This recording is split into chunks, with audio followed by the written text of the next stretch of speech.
Hello guys, good day and welcome to Arkinos. I'm Marketing Jojo. It's summertime again at napakaalinsangan sa labas at sa loob ng bahay natin. No? So yung iba sa atin na nagagalaiti at nagagalit or mainitin ang ulo dahil napakainit ng panahon. And I'm here to give you a few tips para at least kahit papaano maibsan or mapalamig natin yung loob ng bahay natin. And wag lang yung init ng ulo. Ang hirap palamigin ng init ng ulo, no? But of course, siyempre, pagka cool or malamig yung loob ng bahay natin, siyempre, relax tayo and in good mood tayo. And now, I have some few tips to give you para at least maibsan yung init sa loob ng ating bahay. Okay, so unang-una, no, sa mga nagpaplano pa na magpagawa ng kanilang bahay, wag na wag nating kakalimutan na maglagay ng thermal insulation doon sa ating bubong. Dahil yan ay malaking tulong para at least kahit papaano mabawasan yung absorption or yung thermal heat coming from the sun na direct na tumatama sa ating mga bubong. Alright guys, so pag-usapan naman natin yung thermal insulation or yung roof insulation. So there are varieties of roof insulation or thermal insulation na ginagamit natin sa bahay natin, which is very useful lalong-lalo na sa panahon ng tag-init. So wag na wag natin kakalimutan sa pagpapatayo natin ng bahay, dapat meron tayong insulation doon sa roof natin. So ano yung unang ginagamit natin na common sa market na ginagamit nating thermal insulation? So unang-una yung PE foam, yung polyethylene foam. So ito yung merong film na parang palara, and also meron siyang layer na foam, yung characteristic ng materials niya. So yun yung una. Now, there's another one na ginagamit din natin is yung polyethylene bubble. So meron ding tinatawag na single foil, single bubble, or double foil, or double bubble. So ano ba yung tulong nitong mga insulation na to or yung bubble insulation na to para maibsan or mawala or ma-decrease yung init na pumapasok doon sa loob ng bahay natin? And also, paano ba natin kinakabit itong ating mga thermal insulation? Na ito yung method sa pag-install natin ng ating thermal insulation or yung ating roof insulation sa ating mga bubong. So nilalagay siya under our roof. So sa ibabaw siya ng purlins, then under siya ng roof. And of course, we need to provide a gap between the roof and also yung ating insulation. So dapat meron siyang gap na 4 inches up to 6 inches. Dapat nakasag siya.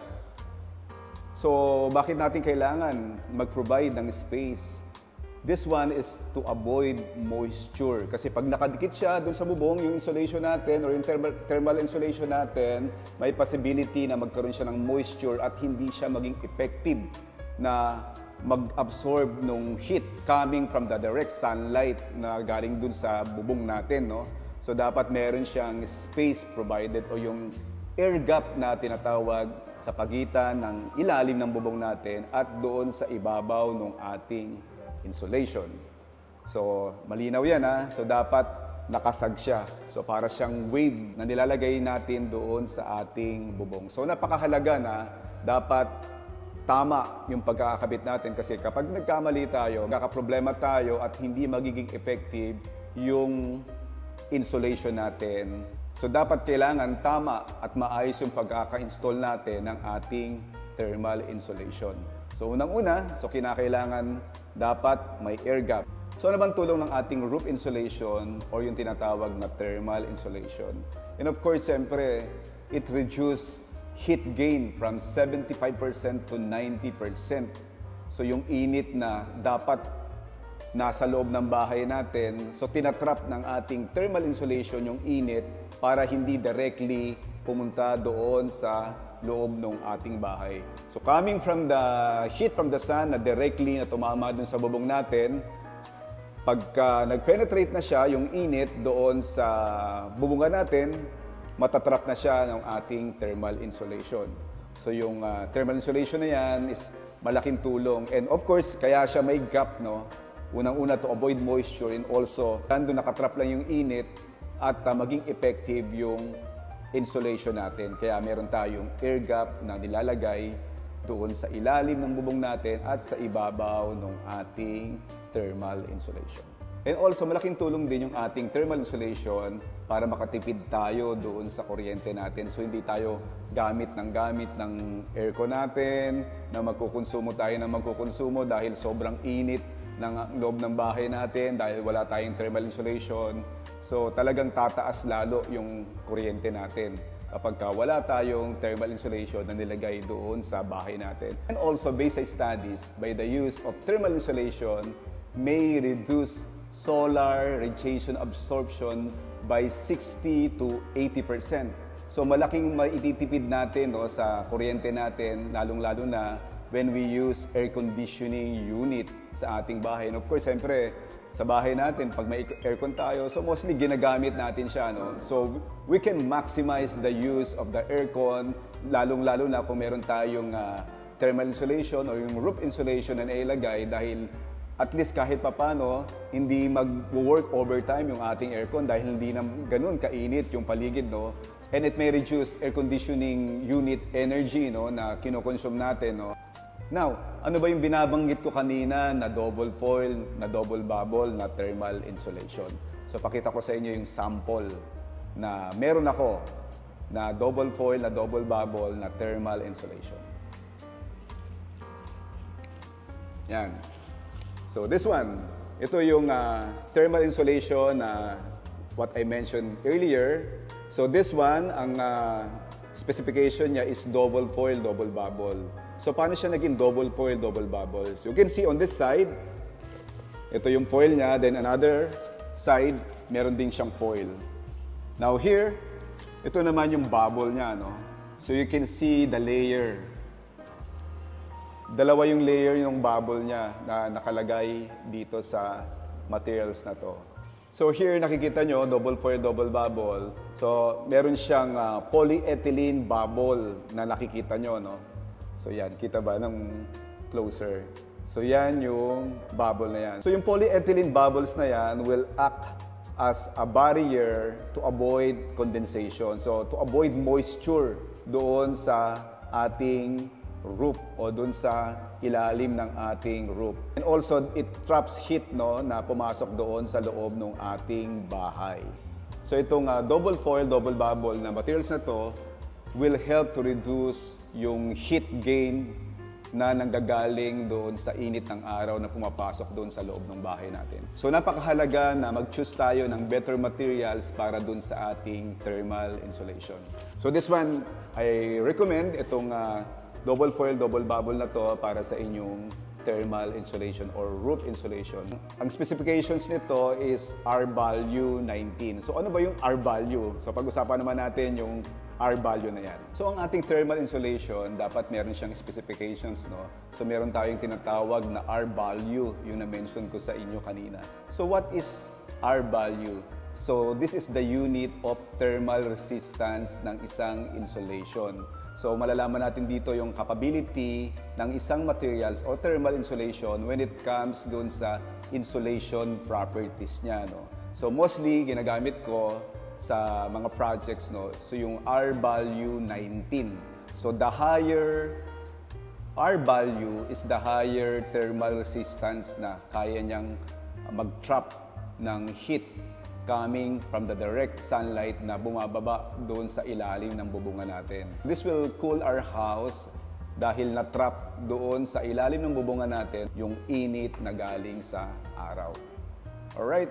So I hope na naliwanagan kayo doon sa na-share ko sa inyo, and please leave a comment kung meron pa kayong gustong itanong para at least makasagot ako doon sa mga question nyo dahil hindi ko naman lahat masasagot, But I encourage you to comment below para malaman ko din yung mga queries nyo using this thermal insulation. Now, aside from the PE foam and also yung polyethylene bubbles, meron din tayong ginagamit na insulation, and mostly ginagamit ito sa mga warehouses, yung fiberglass insulation. So, hindi naman natin ito in-encourage na gamitin dun sa loob ng bahay natin, Dahil iba rin yung type or yung gamit nitong fiberglass pagdating sa thermal insulation. Now, of course, bukod dun sa thermal insulation na ginagamit natin sa bahay natin, makakatulong din yung pangalawang isi-share ko sa inyo, yung ating roof. So, bakit ko nasabi yun, roof natin, kailangan at least hindi siya darker. It should be lighter para yung reflective nung heat nung sun will bounce back lang, no? Pabalik doon sa atmosphere. Kasi the more the heavier or dark yung bubong natin, it will absorb heat. So totoo yan, even doon sa mga clothing natin during summer, why are some of our scientists recommend lighter color na gamitin natin o isuot natin during summer? Kasi it reflect, bounce back sa atmosphere yung init ng araw. Kagaya ng suot ko, so I use lighter color, especially white, para hindi siya ganun kainit. Even lumabas ka doon sa loob ng bahay nyo, it will not absorb strong heat coming from the sun. Kasi pag darker color yung ginamit mo o suot mo, yan, sobrang init, sobrang maalinsangan. So same thing sa ating bubong, no? The moment we use lighter color sa bubong natin, it may reduce significantly the heat gain coming from the sun. So kagaya nung napansin ko, no, na nagmamaneho ako during night time, no, yung aking headlight nakatutok doon sa likod nung nasa harap ng sasakyan. Napansin ko, no, na doon sa mga darker color na sasakyan, ina-absorb niya lang, nawawala yung kulay nung ko kasi white yung headlight ko, no. Nawawala, ina-absorb ng kulay nung darker na color ng sasakyan. But nung nakatutok naman ako doon sa isang sasakyan na puti, nasilaw ako kasi yung ilaw ko na puti bumalik sa mukha ko, no. Nakakasilaw siya. So I turned off my headlight and used my fog light na lang muna. Dahil sobrang tindi ng liwanag na bumalik sa akin galing doon sa aking headlight. So same thing sa ating mga roofing. So wisely use lighter color, especially pwedeng white, pwedeng beige. Depende yon dun sa taste nyo, wag lang darker color. Now significantly, it will reduce heat gain doon sa loob ng bahay natin. So you can purchase yung, kung bago pa lang yung bahay nyo o nagpapatayo kayo ng bahay, you may use or you may consider the lighter color roofing. So alam ng mga architects nyo yan, no, na using this lighter color will reduce heat gain coming from sunlight. So yan ang few tips natin, no, para doon sa ating mga kababayan na talagang hindi na maka-stay sa house dahil sa init ng araw. And of course, siyempre hindi naman whole day or 24/7 nagagamit tayo ng aircon at mapapalaki naman ang ating konsumo doon sa kuryente natin. And of course, kung meron kayong existing na bubong na naikabit, you may change the color from darker color to lighter color. Pwede mo siyang i-repaint. Yan. I-repaint natin, then use a lighter color para mabawasan yung init ng araw na pumasok doon sa loob ng ating bahay at hindi mag-init ang ulo ni nanay at ni tatay. Alright guys, so I hope na nakatulong sa inyong na-share ko sa inyo sa pagpapalamig ng ating mga bahay sa mainit na panahon. Na-share ko sa inyo dito yung paggamit ng tamang thermal insulation or yung roof insulation. Pangalawa, yung tama at akmang kulay ng bubong natin using the light color instead of using darker color na bubong natin. Alright, so na-discuss na natin yung thermal insulation, so na-discuss natin yung color ng roof. Then siguro panghuli, we may consider na magtanim tayo ng mga halaman doon sa paligid ng bahay natin. Pwedeng may hanging plant, pwedeng magkaroon tayo ng green wall na inilalagay doon sa mga wall natin. So nabibili lang yung mga pasong maliliit na hinuhook lang doon sa steel matting. Pwede nyo gamitin yun, pero pwede kayong magkalagay ng green wall doon sa sarili-sarili nyong mga bahay. And bakit ko na-mention ito? Dahil ito'y makakatulong para mabawasan yung init doon sa loob ng bahay natin. Dahil it absorbs heat and also it filters din yung mga pollution na galing doon sa sasakyan and also mga dust doon sa paligid natin. The good thing sa mga halaman, no, nag-store sila ng moisture. So pag merong moisture, fresh yung paligid mo, no?